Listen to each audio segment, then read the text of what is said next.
He was an assiduous member of that committee, and he knows, and I know, that yes, we need certainty, but to jump into the dark, to pass this today without any of that detail is too much of a leap of faith. And my point is very clearly that the government could have been sharing and discussing a lot more. If we remember back to the 2017 general election, the discourse that we were having then was remarkably different to the discourse we are having 2 years later. And it is for that reason that I now think we need to have a deal that goes back to the people, because we are now 3 years on from that original referendum, and people are now seeing that there is no certainty here about what is being proposed. And this lack of certainty is hitting prices in our shops, and our consumers, our constituents, are having to pay more for the basics. It's hitting businesses who are stopping me in the street to tell me about the challenges that they are facing as they prepare potentially for no deal. And the cost of preparing for that no deal is very real for them. Every time we speak about this, Mr. Speaker, the exchange rate jumps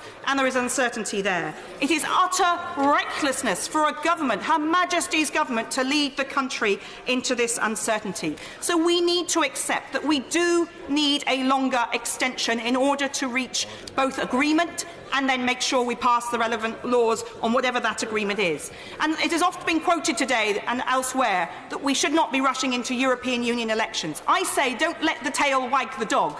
If that's what has to happen in order to have a longer extension, then so be it. Understandably, many in this House will feel that is not ideal. And the honourable member for Esher and Walton talks about renegotiation with the European Union. He had the privilege of serving as the Secretary of State. He knows, as I know in the 3 years that I spent negotiating for the last Labour government in Europe, that you can't negotiate the changes that would need to be negotiated in the 2 weeks or even up to the 22nd of May that would need to be negotiated. We rely on working together while we are still members with the other 27 nations in the European Union, and we need to make that change. And we have been very good at this.